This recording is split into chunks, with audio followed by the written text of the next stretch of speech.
Ano ba ang anti-terror law? Kailangan ba talaga nito? Paano kung maabuso? Welcome back kaibigan, ako ito ang inyong profesor at ang pag-uusapan natin sa araw na ito ay kung ano nga ba talaga ang anti-terrorism law. Dito lamang yan kay profesor kung saan ikaw ay laging sure. Wala nang intro-intro pa. Simulan na natin. Nagsimula ang anti-terrorism bill o law na ngayon dahil opisyal na itong nilagdaan kahapon ng ating Pangulo bilang isang Human Security Act of 2007 o ang Republic Act of 9372 na nilagdaan ng dating Pangulong Gloria Macapagal Arroyo. Noon pa man ay marami na ang umaayaw sa Human Security Act sapagkat maaaring itong ma-misuse ng gobyerno. Ika nga ng Human Rights Watch noong 2007, the vague language of Human Security Act invites the government to misuse it, said Joanne Mariner, Terrorism and Counterterrorism Director at Human Rights Watch. The Philippine Congress should repeal or revise the act to comply with human rights standard. At ngayong 2020, binuksan muli para sa rebisyon ang Human Security Act of 2007, kaisa ng Committee on National Defense and Security, Peace, Unification and Reconciliation and Finance with Senator Soto, III, Lacson, Marcos, Lapid, Revilla Jr. and De La Rosa ang mga author ng nasabing bill.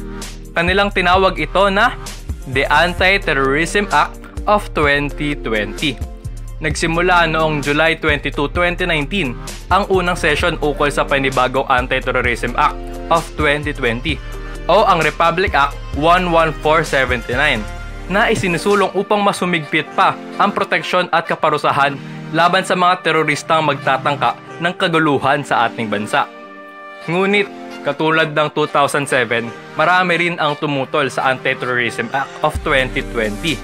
Nagkaroon pa nga ng hashtag na Junk Terror Bill na nagtrending sa lahat ng social media networks. Pero, bakit nga ba ayaw ng mga tao sa bill na ito? Number 1, binibigyan ng act na ito ng absolute power ang gobyerno na tawaging isang act of terrorism ang isang tao o grupo kapag ginawa nila ang mga ito. Kayo nang bahala magbasa kaibigan.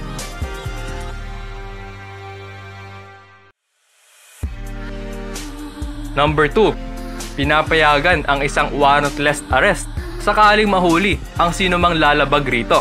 Dagdag kaalaman lang kaibigan, noon pa man ay isinasagawa na ang warrantless arrest bago pa man ang anti-terrorism bill. Kapit lang kaibigan, medyo mahaba-haba ang video natin para sa araw na ito. Just sit back, relax, and listen to Professor. Mabalik tayo. Samot-sari mga fake news ang kumalat ukol sa bill na ito. Kaya naman agad na nagkaroon ng hindi magandang reaksyon ang mga mamamayan at dito na nga kumalat ang hashtag na Junk Terror Bill. Partikular na sa Twitter kung saan utong-uto ng mga trolls ang mga millennials sa paggamit ng hashtag na ito. Ngunit talaga bang kailangan ng Pilipinas ang batas na ito o sapat na ang Human Security Act of 2007? Hayaan nyo akong magbigay ng halimbawa para sa inyo kaibigan. Ang madugong Davao bombing noong 2016 na kagagawan ng Abu Sayyaf ay kumitil sa 15 na buhay at sumugat sa 17 na katao na pagpabalitaan na nakatunog na ang mga pulis sa bombing na ito. Ngunit dahil sa maluwag na Human Security Act ay buhay ang naging kapalit nito. Ang mga iyan ang gustong iwasan ng ating gobyerno.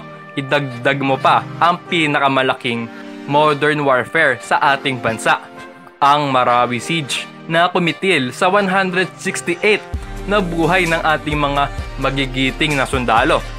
Ayon sa kanila, may mga batang warrior kung tawagin na sumasabak sa digmaan sa panig ng mga terorista. Yan din ang gustong iwasan ng ating gobyerno, ang masira ang kinabukasan ng ating mga kabataan. Gets mo ba kaibigan? Ngayon, kung ako ang inyong profesor, ang tatanungin, ang sasabihin ko sa inyo ay kailangan natin ang anti-terrorism law. Lalong-lalo na ngayong panahon ng pandemic.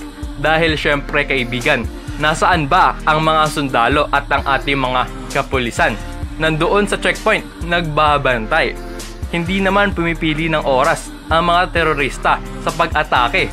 Kaya naman hindi na natin kakayanin kung maggasik pa ang mga terorista ngayong COVID-19 pandemic. Maliwanag na ba kaibigan? Ngayon, hahayaan ko na kayong magdesisyon kung saan kayo papanig base sa mga sinabi ko kanina. May natutunan ka ba sa video na ito? Kung oo, mag-comment ka na sa ibaba at pag-uusapan natin yan. And as always, kung ikaw ay may tutunan o ikaw ay nag-enjoy sa video na ito, huwag mong kakalimutan mag-like at subscribe.